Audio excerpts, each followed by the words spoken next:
જય શ્રી કૃષ્ણ મિત્રો, કેમ છો? હું છું નિધિ અને ફરી હાજર થઈ છું કેનેડા દેખાડોમાં. તો આજે જો આજનું વેધર તો બહુ જ સરસ છે, તડકો છે એકદમ મસ્ત અને કહેવાય ને બહાર જવાવાળું જ વેધર છે. તો આપણે હમણાં જઈ રહ્યા છીએ એક મસ્ત જગ્યાએ જે આવી છે હેલિફેક્સમાં આજે. તો હું તમને બતાવીશ, પણ એ પહેલાં આપણે થોડુંક કંઈક ઘરનું કામ કરવાનું છે. જમી લીધું. આજે અમે અમારે બંનેને રજા હતી તો જમવામાં અમે બનાવી હતી દાળ ઢોકળી. અને ચલો હવે જઈએ. આટલું સરસ વેધર છે, પ્લાન્ટ્સની સિઝન આવી ગઈ છે અને છોડવાઓ ઉગવાના ચાલુ થઈ ગયા. તો અમને થયું કે આજે અમે બી એકાદ બે છોડ વાવી જ દઈએ, એટલે થોડાક વધારે વાવા છે પણ સ્ટાર્ટ 2થી કરીએ. તો અમે લાવ્યા છે 2 છોડવા અને માટી અને ડોલ તો મને શોપર્સમાંથી મળી હતી, તો એ જ છે. તો માટીમાં અમે લીધી છે ઓલ પર્પઝ પુટિંગ મિક્સ. અહીંયા આવી જ આવે છે, પૈસાથી લેવી પડે કાળી માટી. અને આ બી એવી જ છે, પુટિંગ મિક્સ ઓર્ગેનિક છે. અને અમે વાવીએ છીએ આજે તુલસી. તો તુલસીની આવી એક કીટ લાવી છું, કેમ કે મેં પહેલાં કોઈ દિવસ આવું પ્લાન્ટિંગ કર્યું નથી, એટલે બહુ નોલેજ પણ ના હોય આપણને. તો આમાં એવું લખ્યું છે કે આવું ડાયરેક્ટ મૂકી દઈશું ને તો પ્લાન્ટ થઈ જશે, એટલે અમે ટ્રાય કરવા માટે આ લાવ્યા છીએ. અને બીજું હું લાવી છું નાની નાની ટામેટીઓનો છોડ.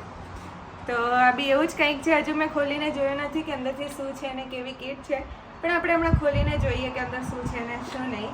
એ પહેલાં હું પ્લાન્ટિંગ કરવાનું ચાલુ કરું, તો આ ડોલમાં જ કરીશું આપણે. તો હું આવી કંઈક ડોલ લઈ આવી છું, જુઓ તમે. અને હવે હું આમાં નાખીશ માટી અને કરીએ પ્લાન્ટિંગ. તો કેનેડામાં ફર્સ્ટ યર છે કે અમારા જોડે ફ્લેટમાં બાલ્કની છે અને મેં કહે ને પ્લાન્ટિંગ કરવાના છીએ ફોર ધ ફર્સ્ટ ટાઈમ. તો ખબર નથી, પણ પુટિંગ મિક્સ માટી છે અને અંદરથી આવી દેખાઈ રહી છે કાળી માટી જેવો. અને અંદર કંઈક દાણા પણ મને દેખાઈ રહ્યા છે, મને લાગે ફર્ટિલાઇઝર જ હશે. આ રહ્યા જો આવા નાના નાના દાણા, એ ફર્ટિલાઇઝર જ લાગે. ચલો હવે મિક્સ કરીએ આપણે.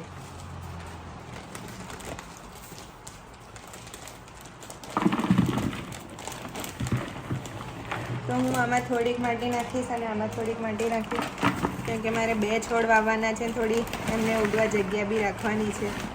તો અને થોડીક માટી જવા દઈશ, બીજા છોડ ઉગાડવા કામ લાગે છે આ સક્સેસફુલ થાય તો. ગુજરાતી હોય એટલે થોડી કંજૂસી કરીએ. અને આખી છે તો હું તોડી બી દઈશ. અને આ છે બીજી પુટિંગ માટી મિક્સ, તો હું આખી જ મિક્સ કરી દઈશ અંદર. અને ચલો કરીએ મિક્સ. આ બી એવી જ છે, જો અંદર વ્હાઈટ વ્હાઈટ દાણા દેખાય છે મને, તો કદાચ એ ફર્ટિલાઇઝર હશે એવું હું માનીને ચાલુ છું.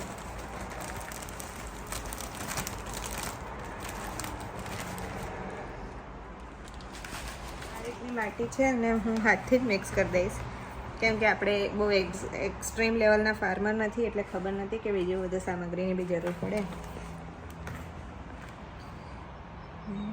તો માટીનું મિક્સર તો તૈયાર થઈ ગયું છે, જો તમે. સારું લાગી રહ્યું છે, સુગંધી નથી આવતી, માટી જેવી જ આવે છે. અને હવે હું ખોલીશ આ ગ્રો કિટ. પહેલાં આપણે તુલસીથી શરૂઆત કરીએ. તો તુલસીની છે, ઓકે. આ રીતની આપ્યું છે અમને, જો. અને એવું લખ્યું છે કે આ રહ્યું ડાયરેક્ટ અંદર રોપી દેવાનું એટલે થઈ જશે. જોઈએ હવે કેમને થાય છે. પોટ ગ્રીન બી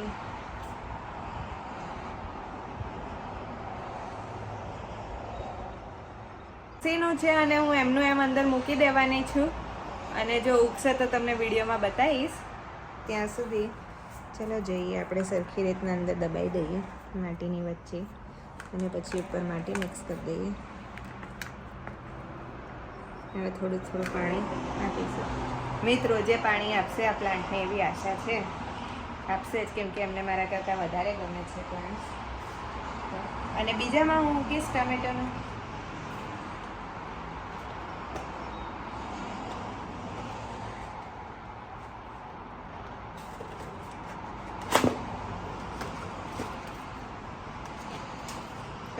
એ બી આવું જ છે. આમ તો આ વ્યવસ્થા સારી કહેવાય, જે અમારા જેવા હોય ને નવા એમને ચાલી રહે.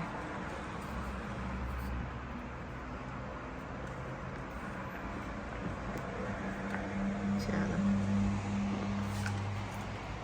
તો મેં છોડવા દબાઈ દીધા છે અને હવે અંદર ભરીશું પાણી. તો મીતને કહું છું પાણી લઈને આવે પછી આપણે ભરીએ. થોડું થોડું પાણી હું નાખીશ અત્યારે ટેમ્પરરી આ રીતના. આટલું પાણી તો બહુ થઈ ગયું. તમે મને કમેન્ટ કરીને કહેજો તુલસીના પ્લાન્ટને પાણી વધારે જોઈએ કે ઓછું જોઈએ.